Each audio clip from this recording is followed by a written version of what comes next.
Boa tarde. Vamos falar de filosofia. A cultura, na maioria das vezes, é mal entendida.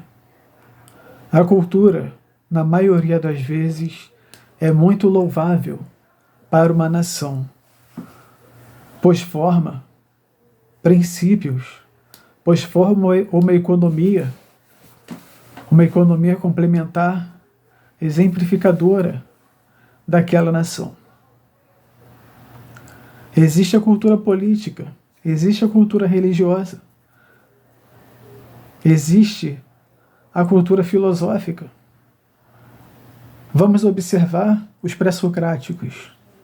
Os pré-socráticos tinham, por filosofia, uma cultura de ver o sol e a lua, cada um com seu sentido diferente. Ver a alma, o espírito, o corpo, cada um com uma perspectiva diferente, um sentido diferente. Que muito foi pensado. E hoje podemos analisar, podemos ver, podemos sentir. Podemos sentir a alma, o corpo, o espírito, dentro de nossas limitações. A cultura egípcia tem um princípio politeísta que deve ser pensado pelos cristãos sem que haja preconceito, sem que haja discriminação, sem que possa haver preocupações com diretrizes políticas futuras,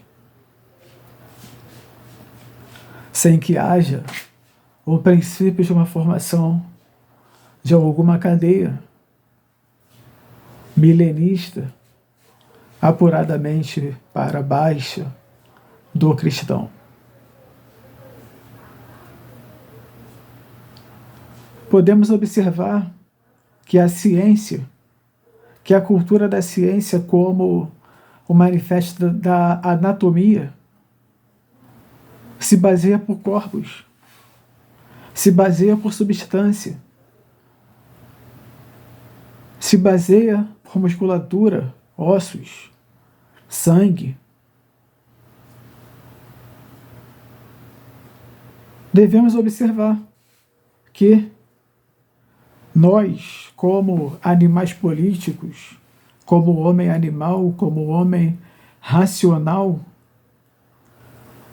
devemos observar a nossa anatomia como uma parte sensível de uma cultura, de um todo, daquilo que falamos, daquilo que pegamos, daquilo que somos, daquilo que ingerimos, que digerimos, que pensamos, como uma cultura de um todo. Pois dela se baseia a sociedade que nós queríamos ter, a sociedade que queríamos formar, a sociedade que queríamos pensar. Primeiramente pensar, para depois formar. Pois parece a todos nós sermos simplesmente iguais e não pluralistas, ou diferenciados, ou que cada um tivesse um anseio diferente de vida, uma anima diferente de vida.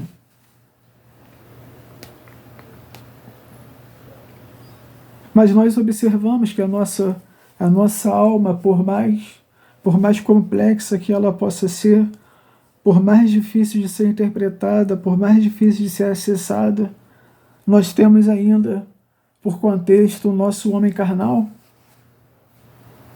E ele diferencia-se da cultura que nós temos como um valor conceitual daquilo que nós somos. Pois se a cultura brasileira muda, pois se a cultura egípcia muda, pois se a cultura romana muda, quem seria Pedro? Quem seria o Papa Pedro, primeiro Papa da Igreja? Quem seria ele?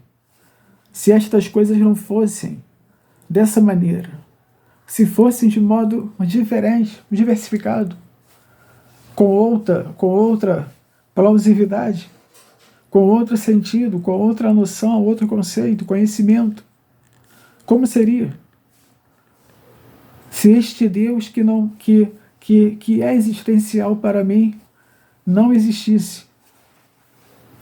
Como seria a formação lunar deste mundo?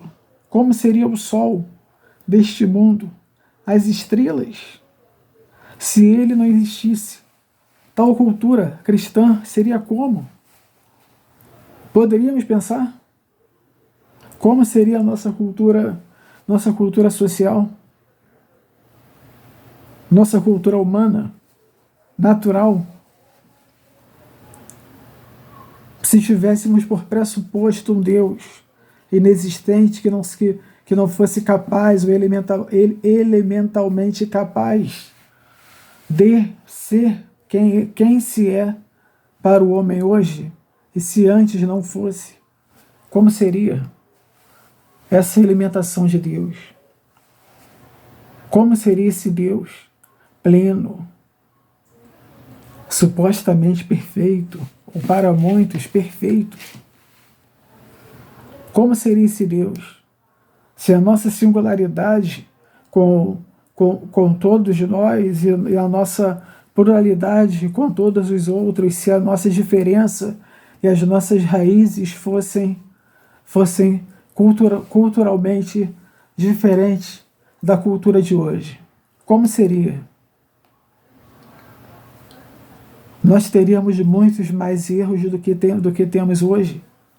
Nós teríamos muito mais crimes do que temos hoje.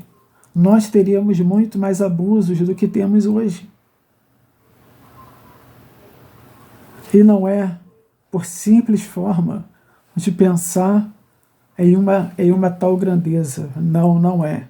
É uma simples forma de colocar a realidade dentro do eixo da realidade.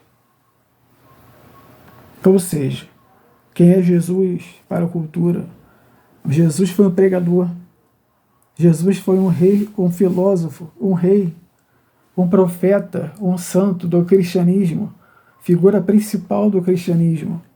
Essa é a nossa cultura sobre ele, o cristianismo, não só também o judaísmo, o islamismo e outras religiões, mas culturalmente, como seria se estas coisas não viessem a ser conhecidas pelo homem, se ele não viesse ao mundo, se ele não viesse ser de fato quem se é hoje?